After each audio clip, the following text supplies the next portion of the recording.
Hello everyone. दोस्तों आज के इस वीडियो में हम स्टडी करने वाले हैं टोरलिस थ्योरम के बारे में। दोस्तों हमने अपनी प्रीवियस क्लासेज के अंदर स्पीड ऑफ ई फ्लक्स के बारे में पढ़ा था। अब जिन्होंने वो वीडियो नहीं देखी वो कहेंगे sir speed of E flux क्या होता है। तो देखिए कोई भी हमारे पास में एक टैंक है जो कि लिक्विड से भरा हुआ है। इस टैंक के अंदर कोई भी एक होल है, उस होल से हमारा जो लिक्विड है वो किस वेलोसिटी के साथ बाहर आ रहा है, उसी को हम बोलते हैं स्पीड ऑफ ई फ्लक्स। ठीक है, मान लेते हैं ये होल है, हमारा जो लिक्विड है उसकी अपर सरफेस से किसी h गहराई पर मौजूद है। तो यहाँ से जो लिक्विड बाहर आ रहा है उसकी वेलोसिटी है वो किसके बराबर होगी, अंडर रूट ऑफ 2gh के बराबर।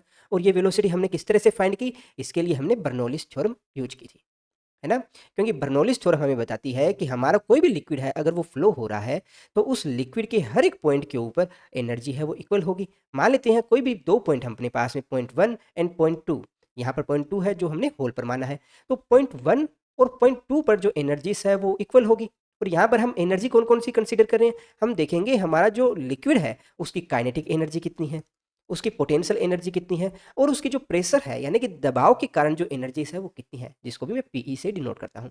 प्रेशर यहाँ कौन लगा रहा है, प्रेशर यहाँ दो चीज़ों से लग सकता है। एक तो हमारा जो एटमॉस्फेयर है उसकी वजह से प्रेशर लग सकता है, एक अपना जो लिक्विड है उसकी हाइट की वजह से प्रेशर लग सकता है ना। तो दोनों तरह से यहाँ प्रेशर लगेंगे। तो जरा पॉइंट 1 के ऊपर कौन कौन सी एनर्जी है बताइए। तो पॉइंट 1 के ऊपर देखिए हमारा पॉइंट 1 है वो स्थिर अवस्था में है, यानी कि इसकी काइनेटिक एनर्जी है वो तो होने वाली है 0।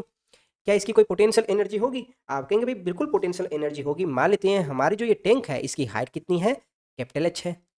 ठीक है, तो यहाँ पर इसकी पोटेंशियल एनर्जी आ जाएगी रो जी एच के बराबर, प्लस यहाँ पर एटमॉस्फेयर की वजह से कितना प्रेशर लग रहा है, तो मान लेते हैं एटमॉस्फेयर की वजह से लग रहा है प्रेशर पी ए। ठीक है, इसी प्रकार से पॉइंट 2 पर बात करें तो पॉइंट 2 पर कौन कौन सी एनर्जी होगी, तो आप कहेंगे भाई यहाँ से हमारा जो लिक्विड है वो वी वेलोसिटी के साथ बाहर आ रहा है, तो निश्चित तौर पर यहाँ काइनेटिक एनर्जी होगी half rho we square, plus कुछ ना कुछ यहाँ पर हमारा पोटेंशियल एनर्जी होगी। तो पोटेंशियल एनर्जी के लिए हम ग्राउंड से इसकी हाइट देखेंगे, तो ये ग्राउंड से हाइट है ये किसके बराबर होगी, तो आप कहेंगे capital H minus small H है, ये ग्राउंड से हाइट आ गई अपने पास, तो ये आ गया अपने पास row G H minus H, plus अब यहाँ भी एटमॉस्फेयर प्रेशर लगेगा क्योंकि यहाँ पर होल है तो एटमॉस्फेयर प्रेशर लगेगा, तो यहाँ पर पी रख देते हैं।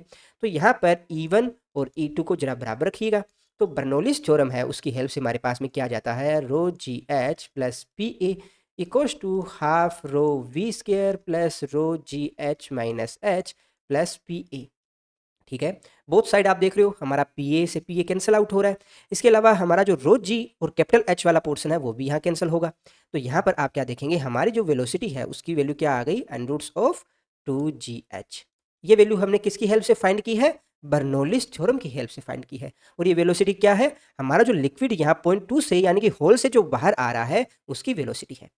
ठीक है, एक चीज़ और बताइए मुझे, क्या यहाँ पर बर्नौलिस इक्वेशन सभी जगह लागू होगी, तो यहाँ पर हमेशा याद रखिए हमने जो ये होल माना है तो उसका जो सरफेस एरिया है यानी होल का जो अनुप्रस्थ काट का जो क्षेत्रफल है वो मान लेता हूँ स्मॉल ए है, और हमारा जो टैंक है उसका जो अनुप्रस्थ काट का क्षेत्रफल है वो है कैपिटल ए।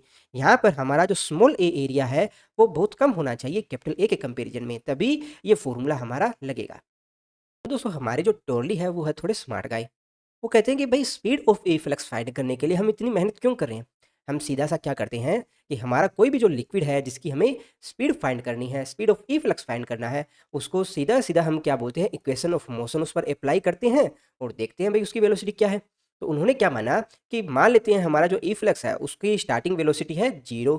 इसको हम क्या करते हैं, ग्रेविटेशनल फोर्स के अंडर इसको फ्री फॉल कर देते हैं, यानी कि उसको स्वतंत्रता पूर्वक छोड़ देते हैं। तो इस पर एक ग्रेविटेशनल एक्सीलरेशन लगेगा डाउनवर्ड डायरेक्शन में। ठीक है, तो इसने वर्टिकल डायरेक्शन में कितना डिस्प्लेसमेंट लिया, तो आप देख रहे हो यहाँ पर वर्टिकल डायरेक्शन में डिस्प्लेसमेंट है इसका स्मॉल एच, तो यहाँ पर वर्टिकल डायरेक्शन में इसका जो डिस्प्लेसमेंट आ रहा है वो है स्मॉल एच। ठीक है, जब हमारी जो ये लिक्विड की जो बूंद है वो यहाँ पर पहुँच जाएगी तो उस समय उसकी वेलोसिटी है वो क्या होगी, यहाँ पर इसकी वेलोसिटी क्या होगी। तो भाई इसके लिए हम सीधी सी इक्वेशन ऑफ मोशन है वो यूज करेंगे, यानी कि v square equals to u square plus 2as। ठीक है, तो यहाँ पर हमारी जो स्टार्टिंग वेलोसिटी है वो तो है 0, तो यहाँ पर वी स्केयर है वो किसके बराबर आ जाएगा 2। अब ए क्या है, हमारा ग्रेविटेशनल एक्सीलरेशन है तो 2g, और डिस्प्लेसमेंट कितना है आप कहेंगे h है, तो यहाँ पर v square equals to 2gh आ गया।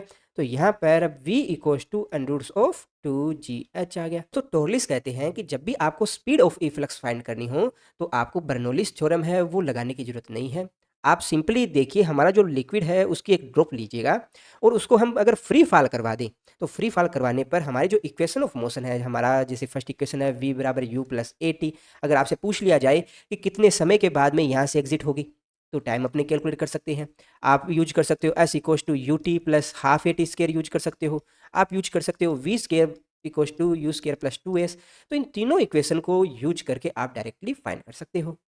ठीक है, काफ़ी सारे न्यूमेरिकल प्रॉब्लम सोल्व करेंगे इन्हीं इक्वेशनों की हेल्प से। ठीक है, आज की वीडियो में बस इतना ही।